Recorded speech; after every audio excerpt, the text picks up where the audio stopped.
അസ്സലാമലൈക്കും. നിങ്ങളുടെ സ്വന്തം ഹാജൂസ്. കുറച്ച് നേരം ഉമ്മച്ചിയുടെ കൂടെ ഇരിക്കാടല്ലേ? ആ ഉമ്മച്ചിയെ ഇതാ അവരപ്പുറത്ത് പറഞ്ഞിട്ട് റെഡിയാണെന്ന്. നമുക്ക് തുടങ്ങിയാലോ? ഇന്ന് ഇവിടെ പറയാൻ പോണ വിഷയം ഉമ്മ ബാപ്പ രണ്ട് പേരുണ്ടല്ലോ നമുക്ക്. ഇതിൽ ഉമ്മാൻ്റെ ഒരുപാട് സംഗതിയാണ് ഞാൻ പറഞ്ഞിട്ടുണ്ട്. ഇന്ന് ഞാൻ പറഞ്ഞത് പിതാവിനെ പറ്റിയിട്ടാണ്. ഉമ്മ 10 മാസം പ്രസവിച്ചു. ആ വേദനൻ്റെ കണക്ക് എപ്പോഴും നമ്മൾ മക്കളോട് പറയൂലേ, വയറ്റിലിട്ട് കൊണ്ടിടന്നൊക്കെ. എന്നാൽ വാപ്പ എന്തെങ്കിലും പറഞ്ഞത് നിങ്ങൾ കേട്ടിക്കണ? അവർ പറയാറില്ല. അവർ അതൊന്നും പറയാറില്ല. അവർ വിഷമങ്ങളായാലും നമുക്ക് നല്ല കുറച്ച് കരഞ്ഞാലുണ്ടല്ലോ, കുറച്ച് കണ്ണുനീര് പോയാൽ നമുക്ക് കുറേ സമാധാനം കിട്ടും. അവരാണെന്നുണ്ടെങ്കിൽ കരയാറില്ല. അവർക്ക് കരയണമെന്നുണ്ടാവും, പക്ഷെ അവർക്ക് കരയൂല. കാരണം എന്താണ്? അവരുടെ മനസ്സുണ്ടല്ല, അത്ര പാകപ്പെടുത്തിയിട്ടുണ്ടാവും അവരുടെ മനസ്സ്. സങ്കടം ഉണ്ടെന്നുണ്ടെങ്കിൽ അവർ കുറച്ച് ചിലപ്പോൾ 2 ഒച്ചട്ടിട്ട് ആ ദേഷ്യമായിട്ടുള്ള ഒരു രൂപത്തിലൊക്കെയാണ് ഇങ്ങനെ കാണിക്കൽ. എന്തെങ്കിലുമൊക്കെ വിഷമം ഉണ്ടെന്നുണ്ടെങ്കിൽ. എന്നാൽ അവർ കരഞ്ഞ് നമ്മൾ കാണാറില്ല അല്ലേ? നിങ്ങളുണ്ടല്ല, ഉമ്മാക്ക് കൊടുക്കണ അല്ലെങ്കിൽ അമ്മയ്ക്ക് കൊടുക്കണ അതേ സ്ഥാനം അതിനേക്കാളും ഒരു പടി മുന്നിൽ നിങ്ങൾ അച്ഛനക്ക് കൊടുക്കണം കേട്ടോ. കാരണം എന്താണ്? അവർ ഉണ്ടായിട്ടാണ്. അവർ പാവം. സത്യം പറഞ്ഞാൽ ചുരുക്കി പറഞ്ഞ എൻ്റെ ഭർത്താവിനെ പറ്റിയിട്ട് തന്നെ ഞാനൊരു കഥ പറയാം. നമ്മളെ ജീവിതത്തിൽ തന്നെ ഉണ്ടാവില്ല ഒരുപാട് കഥകൾ. മറ്റുള്ളവരെ കഥ നമ്മൾ തിരയണ്ട, നമ്മളെ അനുഭവം തന്നെ ഒന്ന് രണ്ടെണ്ണം ഞാൻ പറയും. എൻ്റെ ഭർത്താവ് ഗൾഫിൽ പോയിരുന്ന സമയത്ത് മൂപ്പർക്ക് അങ്ങനത്തെ വിദ്യാഭ്യാസമൊന്നും ഇല്ലാത്ത ആളാണ്. അപ്പം അങ്ങനെ മൂപ്പര് ഗൾഫിൽ പോയിരുന്ന സമയത്ത് 2-3 പ്രാവശ്യം സൗദി അറേബ്യയിലായിരുന്നു. 4 പ്രാവശ്യം അങ്ങനെ തനാസി മാറിയിട്ട് ഓരോ കടയിലും ഇങ്ങനെ മാറിയിട്ട് മൂപ്പര് പറഞ്ഞിട്ടല്ല കേട്ടോ ഞാൻ അറിഞ്ഞത്. മൂപ്പര് സ്നേഹിതം പറഞ്ഞിട്ട് ഞാൻ അറിഞ്ഞതാണ്.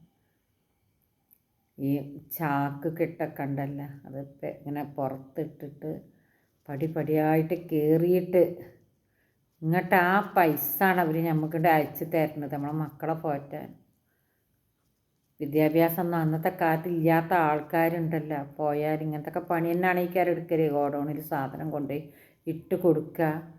അതേപോലെ തന്നെ അവർ ഒരു കുറി അത് അവരെ ഉപ്പ പറഞ്ഞിട്ട് തന്നെ അറിഞ്ഞാണ്, പാത്രം കഴുകിയിട്ടൊക്കെ കൈമലൊക്കെ ചൊറി വന്നിരുന്നെന്ന് പറഞ്ഞു. അത്രയൊക്കെ കഷ്ടപ്പെട്ടിട്ടാണ് നമ്മളെ മക്കളവർ ഒരു നേരം നമ്മളെ രക്ഷിതാക്കളുണ്ട്, നമ്മളെ ബാപ്പ അല്ലെങ്കിൽ അച്ഛനുണ്ടല്ല, നമ്മളെ വഴക്ക് പറഞ്ഞാലും അവരുണ്ടല്ല അങ്ങനെയൊക്കെ കഷ്ടപ്പെട്ടിട്ടാണ് മക്കളെ നമുക്ക് പൈസ അയച്ചു തന്നിരുന്നു ഗൾഫിൽ നിന്ന്. നിങ്ങളറിയാം. എൻ്റെ ഭർത്താവിനൊക്കെ നിങ്ങളോട് പറയാൻ പിന്നെ പോയിട്ട് അറബി ലീവ് കൊടുക്കാഞ്ഞിട്ട് ഒരുപാട് ബുദ്ധിമുട്ടിക്കണം. നാട്ടിലേക്ക് പറഞ്ഞയക്കാഞ്ഞിട്ട് 3 വർഷവും കഴിഞ്ഞു, 4 വർഷവും കഴിഞ്ഞു. അവരുടെ അടുത്തല്ലേ പാസ്പോർട്ടൊക്കെ. അങ്ങനെ അവർ പിന്നെ അറബി സംസാരിക്കുന്ന ഒരാളുണ്ടല്ല, ഒരു ദിവസം ഒരു സ്നേഹിതം വന്ന പിന്നോട് പറഞ്ഞു, നിങ്ങൾ അറബി സംസാരിക്കണ ആരെങ്കിലും ഉണ്ടെന്നുണ്ടെങ്കിൽ ഭാര്യയാണെന്ന് പറഞ്ഞിട്ട് നിങ്ങളൊന്ന് ഫോൺ ചെയ്യുമെന്ന് പറഞ്ഞു. പക്ഷെ നമുക്കുണ്ട് അറബി സംസാരിക്കാൻ പറ്റണം. ഇല്ലെങ്കിൽ നിങ്ങൾ ഇംഗ്ലീഷിൽ സംസാരിക്കുന്ന നിങ്ങൾക്ക് സുഖമില്ല എന്ന് പറഞ്ഞിട്ട്. എന്നാലും ഇപ്പോൾ നാട്ടിലേക്ക് വിടുള്ളൂ അവർ എന്ന് പറഞ്ഞു. നല്ല നിലക്ക് പോരണമെങ്കിൽ, ഇല്ലെങ്കിൽ ചാടി പോകണ്ടേ. അങ്ങനെ ഞാൻ എന്ത് ചെയ്യാം, നമുക്കുണ്ട് അറബി സംസാരിക്കാൻ വെച്ചാൽ. അങ്ങനെ എൻ്റെ ഒരു കൂടപ്പിറപ്പ്, എൻ്റെ ഒരു മോളെന്ന് തന്നെ പറയാം. അവൾ അത്യാവശ്യം നല്ല വിദ്യാഭ്യാസമൊക്കെ ഉള്ള മോളാണ്. അപ്പോൾ അവരോട് നമ്മൾ കാര്യം പറഞ്ഞ്, അന്നൊക്കെ ബൂത്തിൽ പോകണം നമ്മൾ വിളിക്കണമെങ്കിൽ. വീട്ടിൽ മൊബൈലും കാര്യമുള്ള സൗകര്യമൊന്നുമില്ല. അങ്ങനെ ബൂത്തിൽ പോയിട്ട് വിളിച്ചിട്ട് പറഞ്ഞ് എനിക്ക് സുഖമില്ല. അവൾ ഞാനാണെന്നുള്ള ഇതിൽ വിളിച്ചപ്പാട് അറബിൻ്റെ നമ്പർ തന്ന് അറബിക്കാണ് നേരിട്ടിട്ട് ആ ഫോൺ കിട്ടിയത്. ഞാനിങ്ങനെ ഇതിൻ്റെ ഭാര്യയാണെന്ന് പറഞ്ഞ് ഇംഗ്ലീഷിൽ മിനിറ്റ് അവർക്കെന്ന് പറഞ്ഞാൽ നല്ല പഠിപ്പുള്ള കുട്ടിയായ കാരണം അവർക്കുണ്ടല്ല ഒരു 5 മിനിറ്റ് വേണ്ട, പെട്ടെന്ന് പൈസ ഇങ്ങനെ കയറി പോവുകയാണ് STD ബൂത്തിൽ നിന്ന്. പക്ഷേ കുറഞ്ഞ പൈസക്ക് അവൾ സ്പീഡിലുണ്ടല്ലോ സംസാരിച്ചു. എൻ്റെ ഭർത്താവിന് നിങ്ങൾ പറഞ്ഞയച്ച് തരണം, എനിക്ക് തീരെ സുഖമില്ല, ഒരു ഓപ്പറേഷത്തിന് പോവുകയാണെന്ന് പറഞ്ഞു. അപ്പോൾ അവർ പറഞ്ഞ് ഇതാ പെട്ടെന്ന് പറഞ്ഞയച്ച് തരാം, ഇപ്പം തന്നെ ഞാൻ ലീവ് കൊടുത്തോളാന്ന് പറഞ്ഞിട്ട് മുകളിലെ ഏറ്റവും നിലയിൽ പണിയെടുക്കുന്ന എൻ്റെ ഭർത്താവിനെ വിളിച്ച് പറഞ്ഞവർ അപ്പം തന്നെ ടെലഗ്രാം ഫോൺ അവിടെയൊക്കെ എന്ന് പറഞ്ഞാൽ ഫോൺ വിളിച്ചിട്ട് പറയുമ്പോൾ ഇത് പെട്ടെന്ന് നാട്ടിലേക്ക് പൊയ്ക്കുമെന്ന് പറഞ്ഞിട്ട് എൻ്റെ ഭർത്താവിനോട് അപ്പം തന്നെ ടിക്കറ്റ് കൊടുത്തിട്ട് പിറ്റേന്ന് തന്നെ ആളെ നാട്ടിലേക്ക് പറഞ്ഞയച്ച് 3-ൻ്റെ നാളിവിടെ നാട്ടിലെത്തി. അതാണ് പറഞ്ഞതെന്ന് പറഞ്ഞാൽ അത്ര കഷ്ടപ്പെട്ട് 4.5 വർഷമൊക്കെ നാട്ടിലേക്ക് വരാതെ നിന്നിട്ട് പിന്നെ നമ്മളെ മക്കളെ റിസ്ക് തേടിയിട്ട് അവർ പോവുകയാണ് അന്യ നാട്ടിലേക്ക്. അന്യ നാട്ടിൽ പോയിട്ട് അതേപോലെ തന്നെ എൻ്റെ മോന് ചെറുതാവുന്ന സമയത്ത് എൻ്റെ മോനിക്ക് ദേഷ്യപ്പെടുകയൊക്കെ ചെയ്യൂട്ടോ, എന്നാലും സ്നേഹമുള്ള മനുഷ്യനാണ്. ചില നേരത്തൊക്കെ ദേഷ്യമൊക്കെ ഉണ്ടാവും, എന്നാലും എന്തെങ്കിലും ഒന്ന് പറഞ്ഞാലും ഉള്ളിൽ സ്നേഹമുള്ള മനുഷ്യനാണ്. എൻ്റെ മകൻക്ക് 5 വയസ്സാവുന്ന സമയത്താണ് ഇവർ ഒരു ഗൾഫിൽ നിന്ന് 2 വർഷമൊക്കെ കഴിയുമ്പോഴാണ് വരൽ. നാട്ടിൽ വന്നപ്പോൾ ഇതേമാതിരി പോവാൻ 3-4 ദിവസമേ ബാക്കിയുള്ളൂ. അപ്പം അന്ന് മോൻ പറഞ്ഞ് ഉപ്പ എനിക്ക് സൈക്കിൾ വേണം, ഉപ്പാണെന്നുണ്ടെങ്കിൽ അവിടെയുള്ള പൈസ എന്തെങ്കിലും ഇട്ടല്ലേ ഇവർ നാട്ടിൽ വരണത്. അത് പിന്നെ അങ്ങോട്ട് പോയി പൈസ ഒക്കെ തീർന്നു തുടങ്ങുമല്ലോ പോകാനാകുമ്പോഴത്തിന്. അപ്പോൾ ഉപ്പാനെ കഴിക്കലില്ല, എന്തോ കുറച്ച് പൈസ തന്നെയുള്ളൂ. ഉപ്പാക്കാണെങ്കിൽ പല്ല് വേദന. അപ്പോൾ ഞാൻ ഡോക്ടറെ കാണിച്ചിട്ട് വരാം.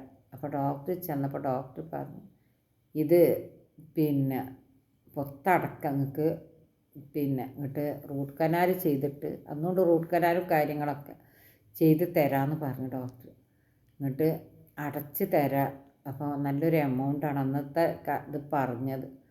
അപ്പോൾ ഡോക്ടറോട് പറഞ്ഞ് പിതാവ് എന്താ ഈ ഉപ്പ പറഞ്ഞ് നിങ്ങൾ തൽക്കാലം വേദനക്കുള്ള മരുന്നെടുത്ത് തന്നാൽ അത് ഞാൻ കുടിച്ചോളാം, ഒന്നുമല്ല എൻ്റെ മകനക്ക് സൈക്കിൾ വാങ്ങി കൊടുക്കണം, അപ്പം ആ പൈസ തന്നെ എൻ്റെ കൈക്കലുള്ളൂ.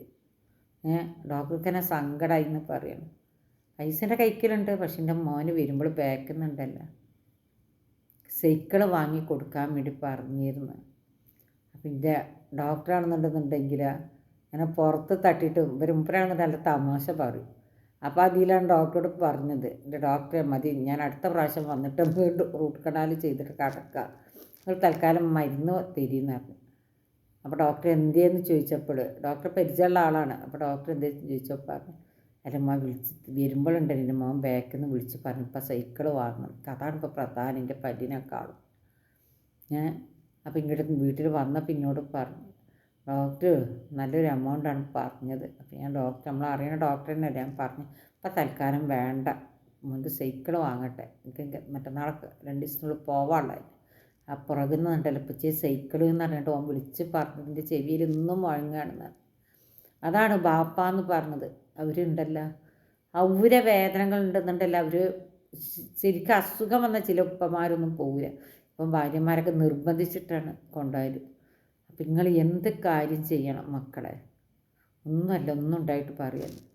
നിങ്ങളുണ്ടല്ലോ എപ്പോഴും ബാപ്പാർ എന്തെങ്കിലും പറഞ്ഞാലും അത് അവർ പറഞ്ഞാൽ നമുക്ക് തട്ടൂല, പക്ഷെ അവൻ നമ്മളുണ്ടല്ലോ നമ്മളെ ബാപ്പാരച്ഛനായാലും അവരെ വേദനിപ്പിച്ചാൽ അത് നമുക്ക് തട്ടും മക്കളെ എന്ന് പറയും. അപ്പോൾ അതുകൊണ്ടുണ്ടല്ലോ ഇനിയും എന്തെങ്കിലുമൊക്കെ ചീത്ത എന്തെങ്കിലുമൊക്കെ പറഞ്ഞാൽ തിരിച്ച് നിങ്ങൾ പറയാതിരിക്കുക.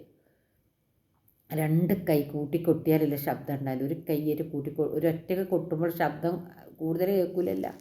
അതേപോലെ നിങ്ങൾ എന്ത് കാര്യം ചെയ്യുക ഉണ്ടല്ല, ഉപ്പമാരുണ്ടല്ലോ അധികം മക്കളെ നിങ്ങളുണ്ടല്ലോ എപ്പോഴും അവർക്ക് വിളിച്ചിട്ടുണ്ടല്ലോ അവരോട് കാര്യങ്ങളൊക്കെ അന്വേഷിക്കുക ചെയ്യുക. അതേപോലെ തന്നെ എൻ്റെ ഭർത്താവ് ലാസ്റ്റ് ടൈമിൽ വിസ അറബി ഇങ്ങനെ ഒരു പണി സുഖമില്ലാഞ്ഞിട്ട് അറബിൻ്റെ അടുത്ത് പോന്നിട്ട് മൂപ്പര് ഒരു ഒഴിഞ്ഞ സ്ഥലത്ത് പണിയെടുക്കുകയായിരുന്നു. അപ്പോൾ പിന്നെ വിസ ഇല്ലാന്നൊന്ന് പണിയെടുക്കുക. അപ്പം നാട്ടിലേക്ക് പോരാൻ വേണ്ടി കുറച്ച് സാധനങ്ങളൊക്കെ വാങ്ങി വെച്ചിട്ട് കുറച്ച് സാധനങ്ങളൊക്കെ നാട്ടിലേക്ക് വരാൻ വേണ്ടിയിട്ട് മൂപ്പര് വാങ്ങി പെട്ടിയിലാക്കി വെച്ചിരിക്കണം, കാർബോർഡും പെട്ടിയിലാക്കി. പുറത്തത്ത് പോയി കൊടുത്തിട്ട് പിടിക്കണില്ല, തീരെ എവിടെ പോയി നിന്നാലും പിടിക്കണില്ല. അപ്പോൾ ആ ഒരു വിഷമത്തിൽ നിൽക്കുന്ന സമയത്ത് ഗാർഗുമായിട്ട് സാധനം ഇങ്ങോട്ട് വിട്ടപ്പോൾ ഈ സാധനം ഇങ്ങോട്ട് വരുമ്പോൾ പിന്നെ അവിടുന്ന് ഒരാഴ്ചയായിട്ട് കഴിഞ്ഞപ്പോൾ 10 ദിവസമായിട്ട് കഴിഞ്ഞപ്പോൾ സാധനം നമ്മൾ വീട്ടിലെത്തി. മക്കൾ കാണുന്നത് എത്ര ആയാലും എൻ്റെ ആൺകുട്ടികൾക്കും മോൾക്കുണ്ടല്ല ഉപ്പാന്ന് പറഞ്ഞാൽ ഭയങ്കര ഇഷ്ടമാണ് അവർക്ക്. അങ്ങനെ മറ്റേതെന്ന് പറഞ്ഞാൽ നമ്മൾ ദുബൈയിൽ നിന്ന് വരുമ്പോൾ ഉപ്പാരല്ലേ സാധനമായിട്ട് വരൽ. ഇത് ഉപ്പയില്ലാതെ പെട്ടിയായിട്ട് വന്നപ്പോൾ എൻ്റെ മൂത്ത മോന് ഭയങ്കര കരച്ചിലിട്ട കുറച്ച് പുടിയാർ വെച്ച് വന്നിക്കണവർ. പിന്നെ 5-ലും 6-ലായിട്ടാണ് സ്കൂളിൽ അന്ന് പഠിക്കുന്നത് എൻ്റെ മോന്. എനിക്ക് ഭയങ്കര സങ്കടം. ഇപ്പമില്ലാതെ ഉപ്പാൻ്റെ സൂക്കേസൊക്കെ ഇപ്പം ഇവിടെ കൊടുത്തയച്ചതാണ്. ഈ പുറത്തത്ത് കൊടുത്തിട്ട് വരുമ്പോൾ 2 ദിവസം ജയിലിൽ കിടന്നിട്ട് വേണ്ടി വരില്ല വരാൻ. അപ്പോൾ ഇപ്പം ഇല്ലാതെ ഉപ്പാൻ്റെ പെട്ടി വന്നപ്പോൾ എൻ്റെ മോന് ഭയങ്കര സങ്കടം. എൻ്റെ മോനിക്ക് എന്നും എയർപോർട്ടിൽ പോയിട്ട് നമ്മൾ ഉപ്പാനെ വിളിക്കാൻ പോയിട്ട് ഒരു അലങ്കാരത്തിലല്ലേ ഉപ്പ നാട്ടിലേക്ക് വരല്. എന്നാൽ അവനക്ക് ഭയങ്കര സങ്കടമായിട്ടന്ന് അവനൊക്കെ ഭയങ്കര കരച്ചിലിൻ്റെ കുട്ടി പോയിട്ട് കവുന്ന് കിടന്നിട്ട് ഇങ്ങനെ കരയുക. അപ്പം ഞാൻ ചോദിച്ച് ഇതിനാണ് ഉമ്മാൻ്റെ കുട്ടി കരയണ്, പല സാധനങ്ങളൊക്കെ കൊടുത്തയച്ചിക്കണം. ഒന്നുമല്ല വെച്ച് പിന്നെ ഇപ്പച്ചില്ലാതെ സാധനം മാത്രമല്ല നമ്മളെ പേരേക്ക് വന്നത്. നമ്മളിപ്പച്ചില്ലാതെ നമ്മളെ സാധനമൊക്കെ ആയിട്ടല്ല അമ്മച്ചിയെ വന്നത്. നമ്മളെപ്പച്ചി കൂടെ ഉണ്ടെങ്കിൽ എത്ര സന്തോഷമാണല്ലോ അമ്മച്ചി നമുക്ക്. അങ്ങനെ കമഴ്ന്ന് കിടന്ന് കരയാണ്. ഇന്നും അവരുണ്ടല്ലോ, അവർക്ക് ഒരു ഉപ്പാന്ന് വെച്ച ജീവനാണെന്നറിയാം. അതാ പറഞ്ഞു ഇപ്പോൾ ഈ മുഹറം മാസത്തിൽ 2 നോൽമ്പ് നമ്മൾ എടുത്ത് പറയണം നമ്മളെ ഉപ്പാരെ പറ്റിയിട്ട്. അപ്പോൾ അവർ ദേഷ്യപ്പെടുകയൊക്കെ ചെയ്യും. എന്നാലും ഉണ്ടല്ലോ അവരുടെ ഗുണങ്ങളുണ്ടല്ലോ നമ്മൾ പറയുന്നേ വേണം. ഒരു ഭാഗത്തുണ്ടല്ലോ അവർക്ക് കുറച്ച് പോരായ്മകൾ ഉണ്ടെന്നുണ്ടെന്നല്ല പെട്ടെന്ന് ദേഷ്യമൊക്കെ വരും. എന്നാലും അവരെടുത്തുണ്ടല്ലോ കുറച്ച് നല്ല ഗുണങ്ങളും ഉണ്ട്. ഈ മുഹറം 10-ൻ്റെ നോമ്പിന് 9-ഉം 10-ഉം കാണുന്നുണ്ടെന്നുണ്ടെങ്കിൽ പിന്നെ പുലർച്ചെ എന്തെങ്കിലുമൊക്കെ കഴിച്ചാൽ എനിക്ക് നോമ്പ് നോക്കാൻ പറ്റുള്ളൂ. അൾസറിൻ്റെ ഉപദ്രവമുണ്ട്. രാത്രി ആണെന്നുണ്ടെങ്കിൽ അന്ന് തലവേദനയായിട്ടൊന്നും കഴിക്കാതാണ് കിടന്നിരിക്കുന്നത്. അപ്പോൾ മോളോട് ഇതേമാതിരി അലാറം വെച്ച് കിടക്കാൻ വേണ്ടി പറഞ്ഞു വെച്ച്. അപ്പോൾ മോള് അലാറം വെച്ചടിച്ചപ്പോൾ കേട്ടില്ല എന്നല്ലെങ്കിൽ അടിച്ചില്ല എന്നിട്ട് പറഞ്ഞു. അവൾ വേഗം പടി ഇറങ്ങി വന്നപ്പോഴത്തിന് ഒരു ഗ്ലാസ് ചായ കൂട്ടിയിട്ട് എന്തെങ്കിലും ഒന്ന് കുടിക്കാമെന്ന് പറഞ്ഞിട്ട് ഇന്നപ്പോൾ ബാങ്കാണ് കൊടുത്ത്. ഞങ്ങൾക്ക് 3 ആൾക്ക്, മോൾക്ക് എനിക്ക് ഉപ്പാക്കൊന്നും കഴിക്കാൻ കഴിഞ്ഞില്ല. ഉപ്പാണെന്നുണ്ടെന്നുണ്ടെങ്കിൽ 7-8 മണിക്കേറ്റ 2 ദോശ 8-8 മണിക്ക് കഴിച്ചതാണ്. ഈ പിന്നെ ഇതിന് ഉപ്പാക്ക് ബ്ലോക്ക് 2 കഴിഞ്ഞതാണ്, സ്റ്റെഡ് ഇട്ടതാണെന്ന് 2 സ്റ്റെഡ്. അപ്പം ഇപ്പം പിന്നെ ആ ഗുളിക കുടിക്കാനുള്ള കാരണം 2 ദോശ 3 ദോശ കഴിച്ചിട്ടുള്ളൂ. കഴിച്ചിങ്ങാണ്ട് ആ ഗുളികയും കുടിച്ചിങ്ങാണ്ട് കിടുന്നതാണ്. അപ്പം ഞാൻ പറഞ്ഞ് ഏതായാലും മുഹറം തീരുന്നതിൻ്റെ ഇടയ്ക്ക് ഒരു നോമ്പ് നിങ്ങൾക്ക് നോക്കാം, അല്ലെങ്കിൽ 12-13 പിടിച്ചോളി, നിങ്ങൾ ഭക്ഷണമൊന്നും കഴിക്കാതെ നോക്കണ്ടെന്ന്. അപ്പം മോൻ്റെ ഒരു സംഗതിക്കും വേണ്ടിയിട്ട് എൻ്റെ മനസ്സിൽ മോൻ്റെ ജോലി സംബന്ധമായ ഒരു പ്രശ്നത്തിനും വേണ്ടി ഞാൻ മനസ്സിൽ പിന്നെ ഉറപ്പിച്ചതാണ് മുഹറത്തിലെ 9-ഉം 10-ഉം 2 നോമ്പ് നോക്കണമെന്ന്. സത്യമായിട്ടും സങ്കടം തോന്നി സത്യം പറയുന്നുണ്ടെങ്കിൽ. എത്ര നമ്മൾ ഉമ്മാരും മക്കളും വെച്ചിട്ട് കിടന്ന് എനിക്ക് ആ നോമ്പ് നോക്കാൻ കഴിഞ്ഞില്ല. ഞാൻ പിറ്റേന്നാണ് പിടിച്ചത് അത്താഴം വെച്ചിട്ട്. പിറ്റേന്നും ഇതേപോലെ 2 ദിവസം അത്താഴം വെച്ചിട്ട് ഞാൻ നോമ്പ് പിടിച്ചു. പക്ഷെ ആ ഉപ്പ ആ മോനക്ക് വേണ്ടിയിട്ട് കുറേ കഴിഞ്ഞപ്പോൾ അങ്ങനെ ഒരു 11-12 മണിക്ക് നല്ല ക്ഷീണം പിടിച്ചിട്ട് കിടക്കണുണ്ട്. ഗുളിക നല്ല കുഴപ്പമുള്ള ഗുളികയല്ലേ കുടിക്കണം. അപ്പോൾ ഞാൻ ചോദിച്ചു നിങ്ങൾക്ക് ക്ഷീണമില്ലേ? അപ്പോൾ എന്നോട് പറഞ്ഞു ഇല്ല, കുഴപ്പമൊന്നുമില്ല, അത് സാരമില്ല എന്നാണ്. അപ്പോഴും ഞാൻ പറഞ്ഞു വെയ്യെങ്കിലും ഒഴിവാക്കിക്കാടി.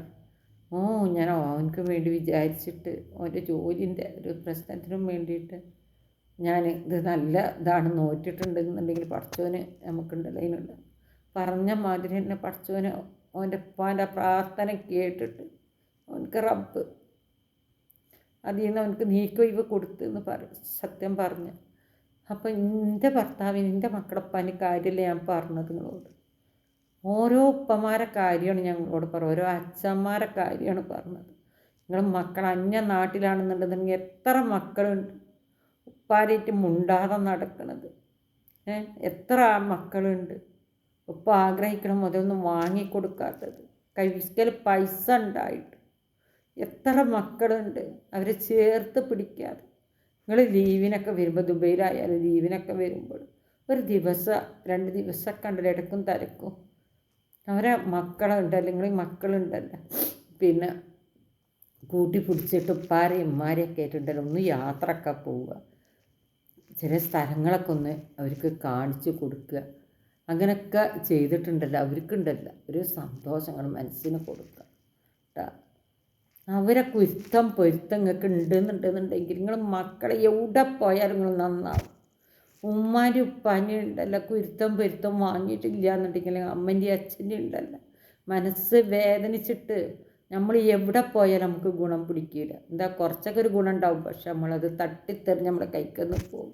അതുകൊണ്ട് എപ്പോഴും എല്ലാ മക്കളോടും പറയാം, നിങ്ങളുണ്ടല്ലോ മാതാപിതാക്കളെ മനസ്സ് വേദനിപ്പിക്കരുത്. അവർ ചിലപ്പോൾ കുറച്ച് പപ്പാരൊക്കെ തന്നെ ചിലപ്പോൾ ഗൗരവമുള്ള ആൾക്കാരാണ് ഇരിക്കുക, എന്നാലും അവരെ മനസ്സിലുണ്ടല്ലോ മക്കളെ സ്നേഹം ഉണ്ടാവും. ഒന്നും ഉണ്ടായിട്ടും പറയല്ല നിങ്ങളോട്. അവർക്ക് ഉണ്ടല്ലോ ചിലവർക്ക് അത് പ്രകടിപ്പിക്കാൻ അറിയില്ല, ചിലവർ പിന്നെ മോളെ തേനേന്ന് പറഞ്ഞിട്ട് മോനെ എന്നാണ് അത് പ്രകടിപ്പിക്കാനൊക്കെ അറിയില്ല. ചില മക്കളുണ്ടല്ലോ എന്ത് വന്നാലും അവർ ഉപ്പാനുണ്ടല്ലോ ഒരാൾക്ക് അവരിട്ട് കൊടുക്കൂല, നമുക്കറിയാം. അവരൊപ്പാൻ ഒരാൾക്ക് ഇട്ട് കൊടുക്കൂല ചില ആൺകുട്ടികൾ.